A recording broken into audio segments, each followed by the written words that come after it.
She walked in wearing shoes that hadn't been broken in yet. That was the first thing they noticed. Clean laces. No scoof marks.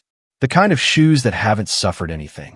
In a training facility full of veterans who wore their equipment like second skin, scarred, taped, familiar, those shoes said everything before she opened her mouth. Her name was Dana Reeves. 26 years old. 5'4" on a good day. She carried a clipboard that she'd bought herself because nobody had issued her one. And she kept her hair pulled back so tight it looked like a decision rather than a hairstyle. She had been assigned to the Meridian Athletic Development Center as a conditioning coordinator, a title that sounded important until you understood what it actually meant in that building. It meant she was last. It meant she fetched printouts. It meant the senior coaches handed her things and walked away without waiting to see if she caught them. She always caught them. The Meridian Center was not the kind of place that welcomed new people warmly. It had been built on 30 years of a particular culture, a culture where you earned your voice by surviving long enough to have one. The senior staff had all come up through that same grind, and they wore their tenure like armor. You could feel it in the way they held meetings, the way they controlled the whiteboard, the way they spoke over each other like it was a sport they'd been training for longer than any of the athletes had been alive. Marcus Doyle ran the strength program. He had forearms like bridge cables and an opinion about everything. Beside him sat Terrence Webb, who had spent 15 years in professional football conditioning and let you know about it within 4 minutes of meeting him. There was also Sandra Cho, the recovery specialist, who was brilliant and territorial in equal measure. And then there was Coach Ray Hollis, the facility director, a man who'd been there so long the building had essentially shaped itself around his preferences. Dana sat at the end of the conference table at her first staff meeting and listened. She had a habit of listening the way a camera records, without reaction, without signal, just taking everything in and storing it somewhere internal that nobody else had access to. The meeting was about preseason training loads for the incoming athlete cohort. Marcus was talking about volume. Terrence was disagreeing about intensity. Sandra was making a point about recovery windows that nobody was listening to. Coach Hollis was nodding at things without necessarily agreeing with them. It was loud and circular, and it had probably looked exactly this way for a decade. Dana wrote 3 lines on her clipboard. She did not share them. After the meeting, Terrence stopped beside her chair while she was still writing. He looked down at the clipboard the way people look at something they don't expect to matter. "You settling in okay, Reeves?" he asked, with the kind of tone that wasn't actually asking. It was performing courtesy. It was saying you were new and small, and I'm being generous by acknowledging you exist. "Yes," she said. "Thank you." He nodded and left. She went back to writing. What nobody in that building knew, what they had no framework to even suspect, was that Dana Reeves had spent the previous 4 years doing something unusual. She had not been climbing a traditional career ladder in sports conditioning. She had been building something from the ground up in a context that nobody in that room would have thought to look at. She had spent 2 years embedded with a military athletic training unit, working on performance optimization for personnel who operated in extreme physical and psychological stress environments. Before that, she had spent 18 months in a research partnership with a university kinesiology department, where she had co-developed a periodization model that had since been quietly adopted by 3 professional sports organizations without anyone at Meridian knowing her name was attached to it. She had not put any of this prominently on her resume, not because she was hiding it, because she was genuinely uncertain it was relevant, and because she had learned early that the fastest way to make people defensive was to walk into their space holding your credentials like a weapon. So she walked in with clean shoes. She sat at the end of the table. She wrote 3 lines on her clipboard and kept them to herself. The athletes noticed her before the staff did. There was a group of 12 incoming prospects at Meridian that cycle, a mix of sprinters, field athletes, and one swimmer named Caleb Torres who had arrived with a stress fracture history that made Marcus visibly uneasy. Athletes notice things about the people around them the way animals notice changes in air pressure. They don't always know what they're noticing. They just know something has shifted. Dana's first formal task was simple. She was told to administer baseline movement assessments, a standard protocol, the same one the facility had used for 6 years. She administered it. She recorded the results. And then, in her own time, on her own paper, she ran a secondary analysis that wasn't part of the protocol at all. It wasn't dramatic. It was a series of observations about movement asymmetries and load tolerance patterns that the standard protocol didn't capture because the standard protocol wasn't designed to capture them. It was designed to confirm what the staff already expected to see. Dana's secondary analysis was designed to find what they weren't looking for. She found 4 athletes who were being routed toward training loads their bodies were not actually prepared to sustain. One of them was Caleb Torres. She sat with this information for 3 days before she did anything with it. Not because she was uncertain. She was completely certain. She sat with it because she was trying to figure out the right door to walk through, and she understood that the wrong door, even with the right information, would close everything down before it opened. She chose Sandra. It was a tactical choice dressed up as a collegial one. Sandra Cho was brilliant and territorial, yes, but territorial people respect competence once they stop being threatened by it. Dana brought the secondary analysis to Sandra privately, framed it not as her own conclusion, but as a set of questions she was confused about, questions that perhaps Sandra's expertise in recovery could help clarify. It was not a performance of stupidity. It was an invitation. Sandra looked at the data for a long time without speaking. "Where did you pull the asymmetry measures from?" she asked. "The standard assessment footage. I just ran an additional frame by frame on the lateral movements." Sandra was quiet again. "Then Caleb Torres is going to blow that left ankle inside 6 weeks if we don't adjust his load progression." "That's what I was worried I was seeing," Dana said. It was the right door. Sandra went to Coach Hollis with the finding. She framed it as her own observation, supplemented by material the new coordinator had flagged. Dana did not correct this framing. She did not need the credit. She needed the outcome. Caleb Torres's training program was adjusted. Marcus grumbled about it because it meant restructuring 3 weeks of his carefully designed volume plan. But he restructured it. And Dana went back to her end of the conference table and wrote more lines on her clipboard that she did not share. The weeks that followed had a particular texture to them. It was the texture of being underestimated while you're actively building something that will make the underestimation irrelevant. Dana moved through the facility quietly. She learned where everything was stored. She learned which athletes ate well and which ones didn't sleep. She learned which coaches responded to data and which ones responded to outcomes and which ones only responded when they thought the idea was theirs. She built a map of the place inside her head. Not a physical map, but a social and functional one, a map of how information moved and where it got stuck and what it cost when it got stuck in the wrong place. She ran. Every morning before anyone else arrived, she ran on the track behind the facility. Not for the staff to see, not to prove anything, because she had run every morning for 10 years and the running was where she thought, and thinking was the thing she was best at, and the thing she was best at was the only real tool she had. At the end of her 4th week, Coach Hollis stopped her in the hallway. "The Torres adjustment is holding," he said. "Ankles stable. Marcus says the other 3 load modifications you quietly fed to Sandra are also showing clean so far." She did not ask how he knew she had fed them through Sandra. He had been running this building for a long time. "Good," she said. He looked at her for a moment. Not unkindly. The way you look at something you're recalibrating your understanding of. "You want to present at the Thursday meeting?" he said. "Walk us through whatever else is on that clipboard."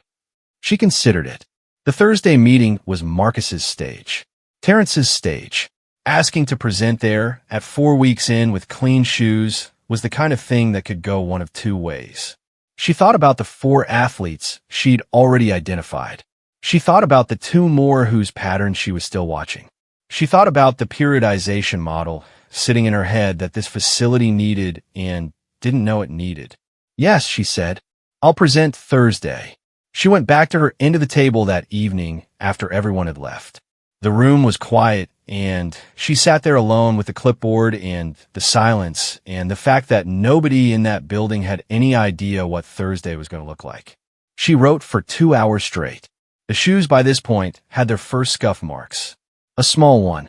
On the left toe, from a metal door frame she'd brushed on her way out of the equipment room during week 2. She hadn't noticed it until now. She looked at it for a long moment. Then she closed her clipboard and, when home point for Thursday arrived the way important things sometimes do, without announcement, wearing the face of an ordinary day. The conference room filled the same way it always filled. Marcus came in talking. Terrence came in scrolling his phone. Sandra claimed her usual chair on the left side of the table with the quiet territorial precision of someone who has been claiming that chair for 6 years and intends to keep claiming it. Coach Hollis sat at the head. The junior staff, 2 assistants, and a data entry coordinator sat near the back as they always did, prepared to be peripheral. Dana sat up at the whiteboard. This in itself was notable. The whiteboard belonged, culturally speaking, to Marcus. He had not written this rule anywhere, but everyone in the room understood it. The whiteboard was where Marcus explained things. The whiteboard was where Marcus was most comfortable and most powerful and most himself. Dana walked to it with the same absence of drama she brought to everything, picked up the black marker, and began. She did not start with her credentials. She did not start with an apology for taking up space. She started with a question. What's the single most common reason athletes leave this facility underperforming relative to their intake assessment? The room paused. Not an uncomfortable pause, a genuine one. The kind that happens when someone asks something that should be simple and turns out to not be. Marcus said, injury attrition. Terrence said, program noncompliance. Sandra said nothing, but her eyes moved to Dana in a way that said she already knew where this was going. Both true, Dana said, but both are downstream of the same problem. She wrote a single phrase on the whiteboard. Load tolerance mismatch at intake. We are regularly assigning training loads based on an assessment protocol that was designed in 2017 for a different athlete population profile. The incoming cohort for the last 3 cycles has been measurably different in 2 key variables: posterior chain development and asymmetrical load history. And our baseline protocol doesn't capture either of those variables cleanly. She paused, not for effect, but because she was watching the room. Marcus's face had a particular look on it. The look wasn't hostile, not yet. It was something more careful than that. He was listening with the part of his brain that checks whether something threatens him before the part that evaluates whether it's true. She kept going. She had built the presentation in 3 layers deliberately. The first layer was data, clean, comparative, undeniable. It showed the correlation between the load tolerance mismatches she'd identified and the injury and dropout patterns from the previous 2 intake cycles. She had not had to fabricate this. The data was already in the facility's own systems.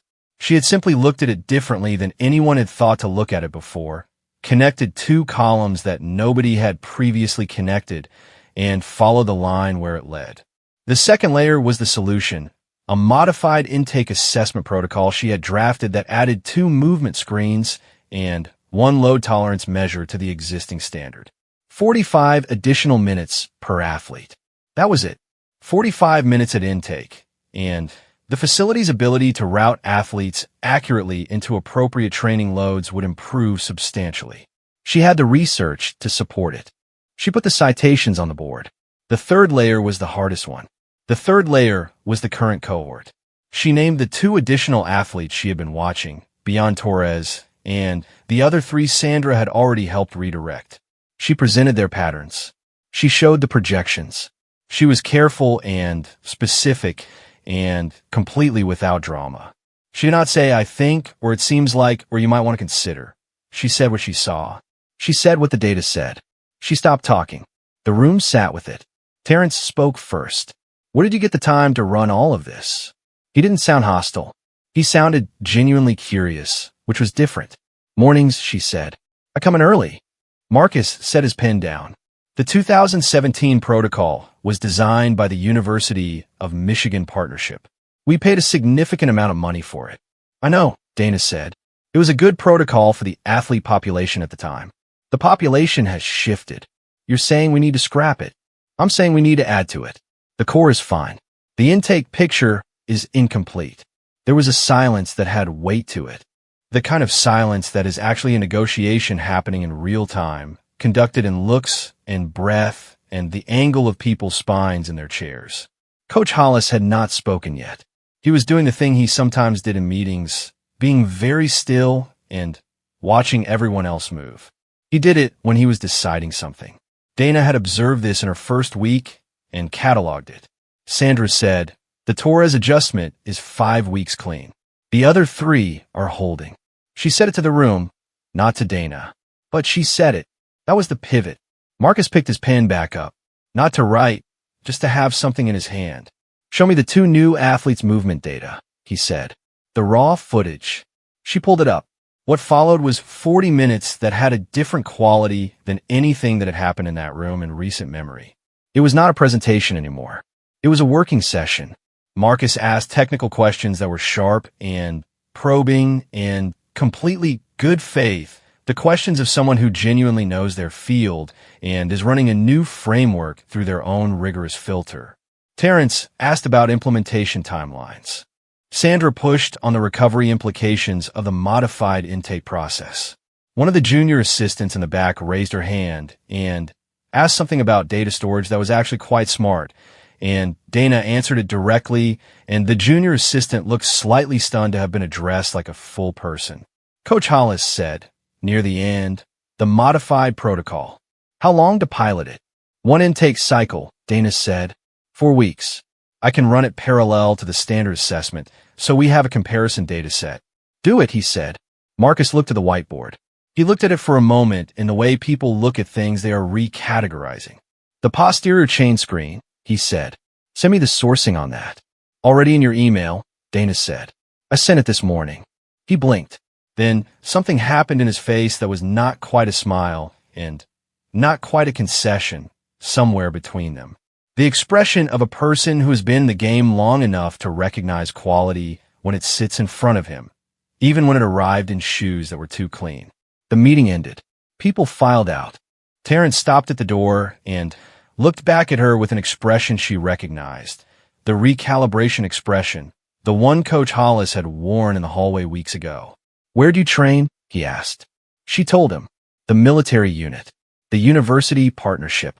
The co-developed periodization model. He was quiet for a beat. "You didn't put that forward when you got here." "No. Why not?" She capped the whiteboard marker. "Because information is only useful if people are ready to use it." He stood there with that for a moment. Then he left. The room was empty.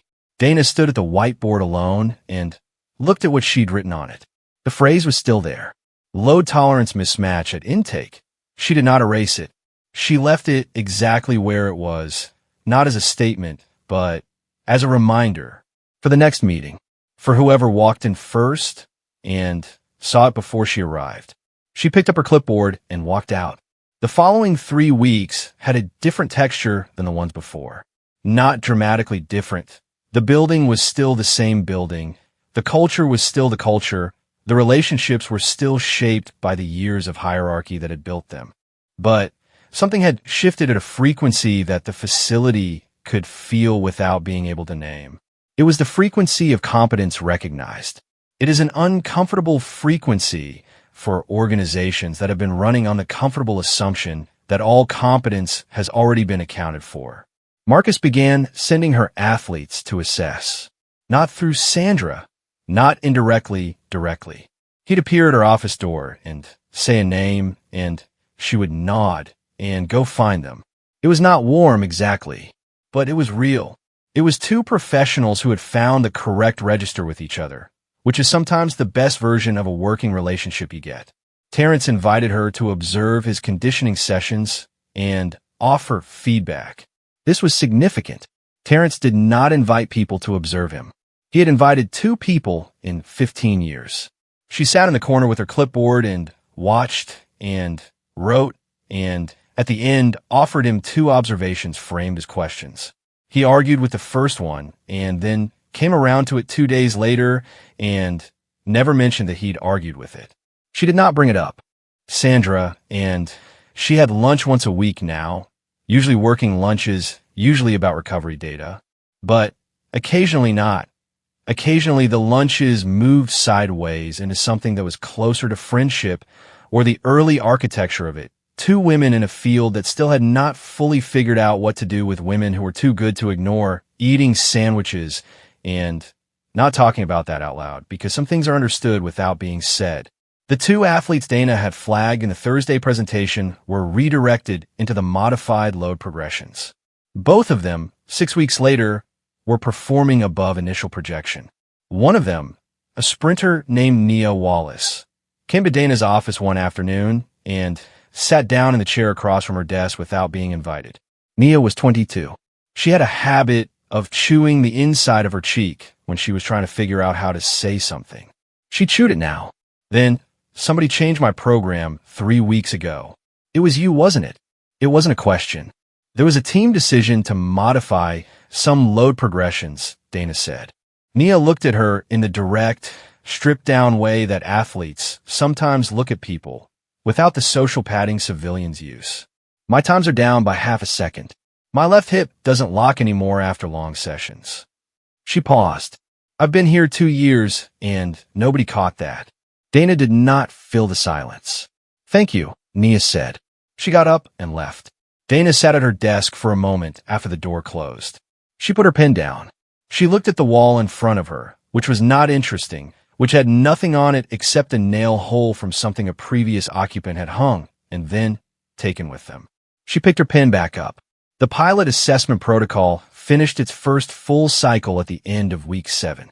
Dana compiled the comparison data and presented it to Coach Hollis one-on-one before the full staff meeting. He read through it without speaking, the way he read everything, completely, carefully, as if each page might contain something that required the full weight of his attention. When he finished, "It works." "Yes," she said. "We should make this the standard." "I agree." He put the report down. He looked at her with the steady, evaluative gaze of a man who had been doing this for 30 years and had long ago developed the ability to see people in the round rather than just their most recent action. "Why Meridian?" he asked. "With your background. Why here?" She had been asked some version of his question before, by her mother, by a professor, by a former colleague who had moved on to a facility with 3 times the resources and 4 times the visibility. She had a different answer for different askers. For Coach Hollis, she gave the true one. "Because the athletes who come here are mostly not coming for money," she said. "And they don't have the safety net that athletes at bigger programs have. If we miss something, nobody else catches it. There's no second net." He was quiet. Then, Thursday's meeting. "You're presenting the protocol formalization proposal." "Okay. And I'm introducing you as conditioning program lead." She held very still.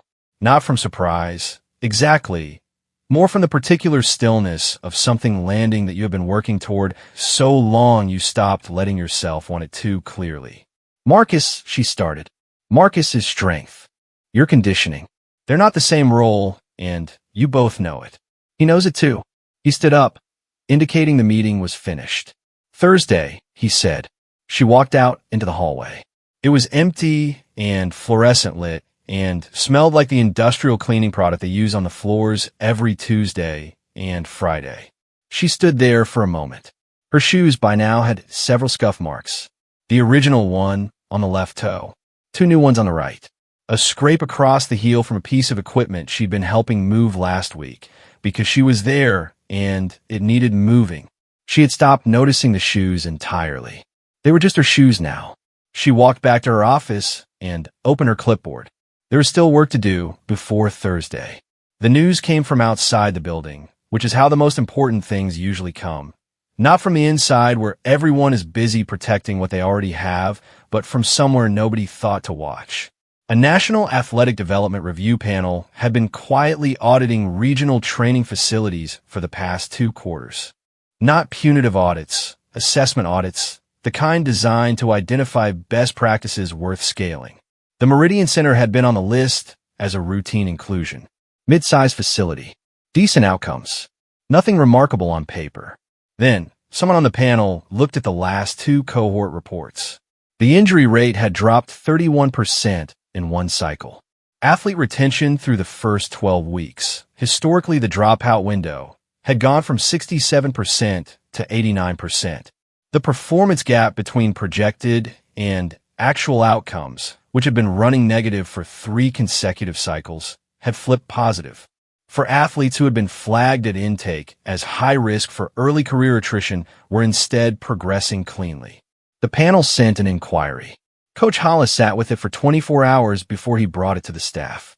He brought it to Dana first. He did not do this to ask her permission.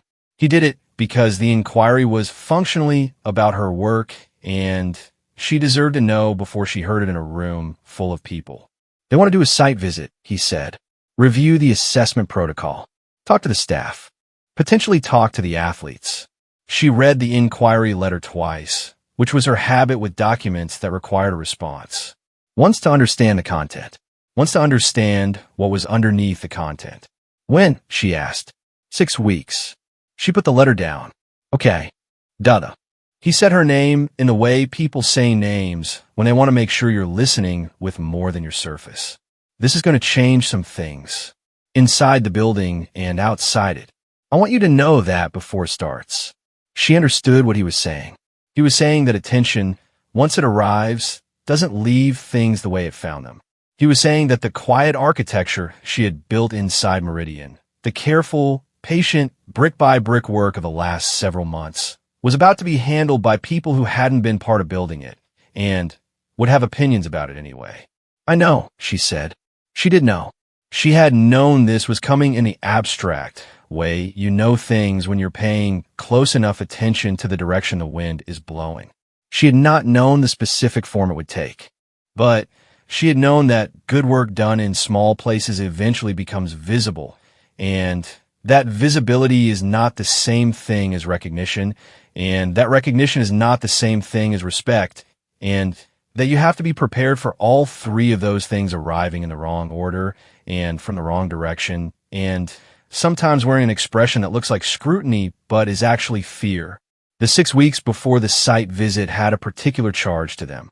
Not manufactured charge. Organic. The way the air before a storm is different from regular air without being dramatic about it. The staff knew the visit was coming. The athletes knew in a vague way athletes always know when the stakes around them have quietly elevated. The building ran on the same rhythms it always ran on, but inside those rhythms something was paying closer attention. Dana ran her mornings the same as always. She presented at Thursday meetings. She assessed athletes and compiled data and answered questions and attended to the steady, unglamorous machinery of the work. But she also did something she hadn't done before. She started writing things down more formally. Not just for herself, for the record. She documented the protocol. She documented the decision-making process behind each athlete modification. She created a written architecture around work that had previously existed mostly in her head and on her clipboard, because she understood that an institution needs to be able to see itself clearly in order to hold onto what it has built. Marcus helped her with this, which surprised them both. He appeared at her office door one afternoon with a coffee he hadn't offered anyone else and a question about how to document load modification rationale in a way that was auditable. She told him. He came back the next day with a different question. And the day after that, they were not friends. They were probably never going to be friends, but they were something more durable than that. 2 people who respected the same things enough to build around each other without colliding. Terrence, in the weeks before the visit, mentioned casually to Dana that he was thinking about writing up the conditioning model for publication. A journal piece. He wanted a co-author. He looked at her while he said it with the expression of someone who is simultaneously making an offer and checking whether they're going to embarrass themselves. Yes, she said. Send me what you have, and I'll tell you what's missing. He sent it. She told him what was missing. He rewrote 3 sections, and the piece became better than either of them would have produced alone, which is the actual definition of a good collaboration, even if neither of them said so out loud.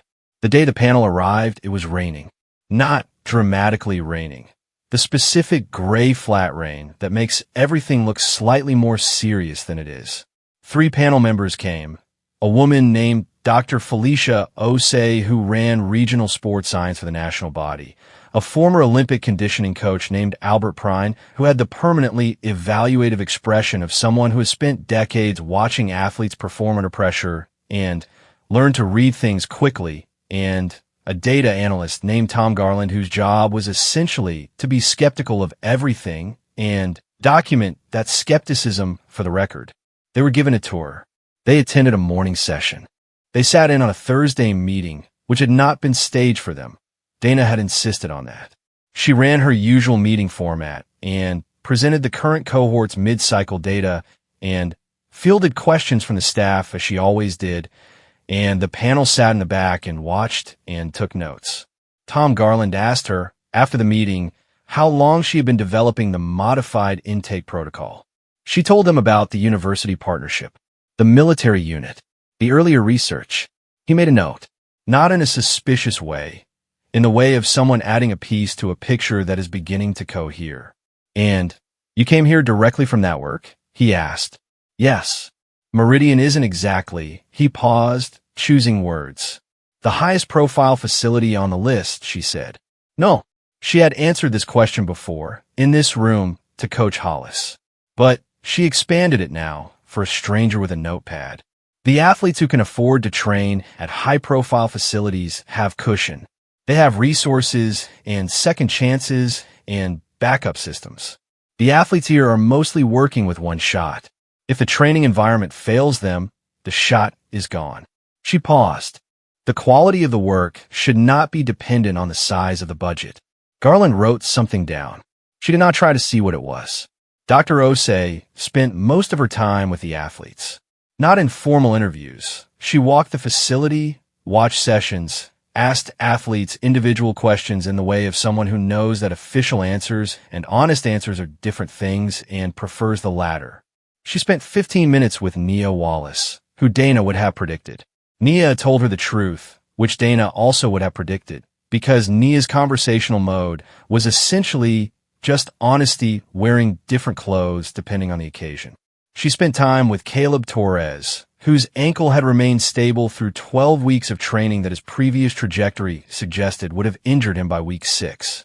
She spent time with the 2 junior assistants, one of whom was the young woman who had asked the smart question about data storage at the Thursday meeting months ago and had since been quietly elevated in Dana's working orbit, included in more planning conversations, given more substantive tasks, treated as a person with a developing brain rather than a background body. The panel's formal debrief happened on their final afternoon. They sat in the conference room with Coach Hollis, Marcus, Terrence, Sandra, and Dana. The format was supposed to be their findings presented to the facility. In practice, it became something more like a conversation, because Dr. Osei's instinct was collaborative rather than declarative, and the room had been set up to be the same way. What the panel said, in formal terms, was that Meridian's modified intake protocol represented a significant and replicable improvement over the standard model in current use across the regional network. That the outcome data was statistically meaningful. That they were recommending the protocol for review as a potential system-wide adoption candidate. What that meant, in actual terms, was that the work Dana had built in a building where nobody knew her name might become the framework that hundreds of other athletes in facilities they would never visit would be trained under. She sat with this quietly while the meeting continued around her. Albert Prine, who had been mostly listening for 2 days, looked at her across the table after the formal debrief wound down and said, "The posterior chain screen. The framing is elegant. Most people overcomplicate that particular measure. I spent a long time overcorrecting it before I simplified it," she said. He smiled. It was a brief smile, the smile of someone who recognizes a familiar shape of experience. That's usually how it works. The panel left at 4 o'clock. The building exhaled slightly. Staff drifted out by 5:30, which was earlier than usual, the particular exhaustion of being observed requiring a particular quality of rest. Dana stayed. She sat in her office with the door open and the hallway dark and the facility quiet around her. She had a follow-up document to draft, a secondary cohort analysis to finish, a meeting to prep for next Thursday. She had worked in the same way, She always had work. That hadn't changed. That was never going to change, and she was genuinely fine with that. What had changed, what was impossible to pretend had not changed, was the shape of the space around her. 6 months ago, she had sat at the end of a conference table and been handed things and not waited to see if anyone noticed whether she caught them. Now she ran the meeting. Now she had set the protocol. Now 2 athletes who should have lost their careers were still training and still progressing and still in the building. Nia Wallace passed the hallway on her way out. She had her bag over one shoulder and earphones around her neck, and she stopped when she saw Dana's office light on. She did not say anything. She just did the thing she sometimes did, which was a slight raise of the chin in Dana's direction, an acknowledgement that contained more content than most speeches. Then she walked on. Dana heard the facility's main door open and close. The building was empty now, except for her.